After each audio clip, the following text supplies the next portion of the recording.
बिस्मिल्लाहिर्रहमानिर्रहीम। इमाम शाफ़ी रहमतुल्लाह अलैह का शुमार तारीख़ की अज़ीम तरीन हस्तियों में होता है। उन्होंने अपनी सारी ज़िंदगी दीन की तबलीग में वक्फ़ कर दी। चुनांचे इनके दौर का वाक़या है। किसी इलाके में एक गवर्नर रहता था। एक रात की बात है कि गवर्नर बिस्तर पर अपनी बीवी के साथ अपने घर में तन्हाई की हालत में बीवी से प्यार करता।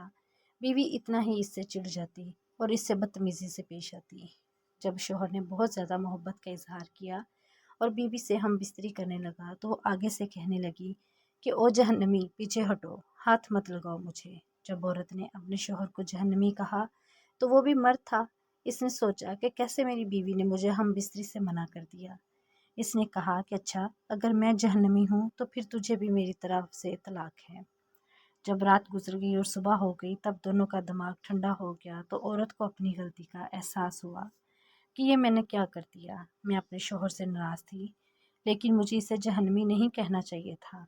अब वो अपने शोहर से पूछने लगी कि जी क्या मुझे तलाक हो गई। इसने कहा पता नहीं। ये बात एक शर्त के तौर पर थी कि अगर मैं जहन्नमी हूँ तो फिर तुझे मेरी तरफ से तलाक है।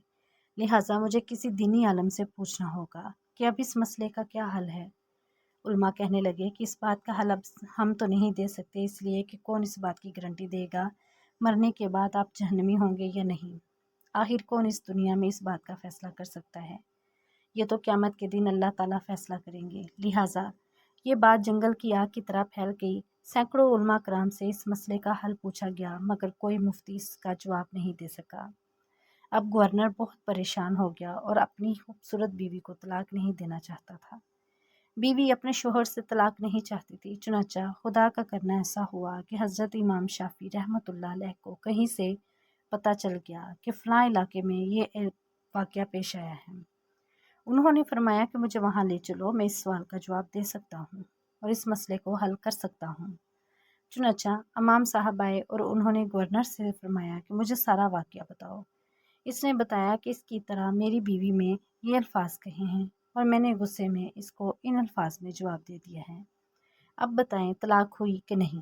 इमाम शाफ़ी रहमतुल्लाह अलैह ने फरमाया कि जनाब अली, मैं इसका जवाब तो दे सकता हूँ मगर इससे पहले मुझे आपसे तन्हाई में कुछ बातें पूछनी पड़ेंगी। इसने कहा कि ठीक है। चुनांचे इमाम शाफ़ी ने खामद से कहा कि मुझे याद करके बताएं कि कभी आपकी ज़िंदगी में कोई ऐसा वाक़या पेश आया हो कि जिसमें आप गुनाह करने का मौका रखते हो और गुनाह करना आपके लिए बहुत आसान हो, मगर फिर भी अल्लाह के डर की वजह से आपने अपने आप को इस गुनाह से रोक लिया हो। गवर्नर सोच में डूब गया। आखिर कुछ देर बाद बोला कि हाँ, मेरी ज़िंदगी में ये एक ऐसा वाक़या आया था कि जब मैं गुनाह कर सकता था पर मैंने खुद को रोक लिया। एक दफ़ा मैं जल्दी में अपने कामों से फ़ारिग होकर अपने कमरे में चला गया। जैसे ही मैं कमरे में दाखिल हुआ, मैंने देखा कि महल में काम करने वाली लड़की मेरे कमरे में चीज़ों को संभाल रही थी और मेरे बिस्तर को ठीक कर रही थी। जब मेरी नज़र इसके चेहरे पर पड़ी तो वो हसीन लड़की मुझे पसंद आ गई। चुनांचे मैंने दरवाजे को बंद कर दिया और कुंडी लगा दी। जब मैंने कुंडी लगाई तो लड़की समझ गई कि मेरी नीयत ख़राब है। वो नेक और पाक दामन थी। इसने मेरी तरफ देखा और कहने लगी, ऐ बादशाह, अल्लाह से डरो, इसकी आग से डरो। जैसे ही इसने ये अल्फाज बोले तो मेरे दिल में अल्लाह का डर आ गया और मेरी आंखों के सामने क़यामत का मंजर आ गया। मैंने सोचा कि जब मैं अल्लाह के सामने पेश होऊंगा तो इसे क्या जवाब दूंगा। मैं डर गया और ताला खोल दिया और लड़की से कहा कि चली जाओ। हालांकि अगर मैं चाहता तो लड़की से जिनसी ख्वाहिश पूरी कर सकता था। मुझसे भला किसने पूछना था, मगर इस नेक लड़की के ये अल्फाज मेरे दिल पे लगे और मुझे अल्लाह का खौफ आ गया और मैंने ये गुनाह नहीं किया।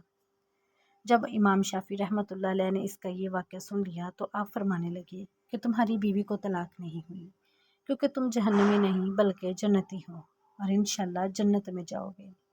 जब उन्होंने ये फतवा दिया तो बाकी उलमा इनसे इख्तलाफ करने लगे कि आप कैसे कह सकते हैं कि कौन जन्नती है और कौन नहीं। आप कैसे जन्नत का टिकट दे सकते हैं? क्या टिकट आपके हाथ में है कि आप कहें कि यह बंदा जन्नती है या जहन्नमी? इमाम शाफ़ी रहमतुल्लाह अलैह फरमाने लगे कि ये फ़तवा मैंने अपनी ज़ाती राय से नहीं दिया, बल्कि ये फ़तवा अल्लाह ताला ने कुरान पाक में ख़ुद फरमाया है। आप हज़रत ने कुरान की ये आयत पढ़कर सुनाई। तर्जुमा, اور جو شخص اپنے رب کے سامنے کھڑا ہونے سے ڈرا اور اس نے اپنے نفس کو خواہشات میں پڑنے سے بچا لیا، پس اس کا ٹھکانہ جنت ہوگا، جو کہ اللہ تعالیٰ نے فرما دیا۔ لہٰذا میں فتویٰ دیتا ہوں کہ اس کبیرہ گناہ سے بچنے کی وجہ سے یہ بندہ قیامت کے دن انشاءاللہ جنت میں داخل ہوگا۔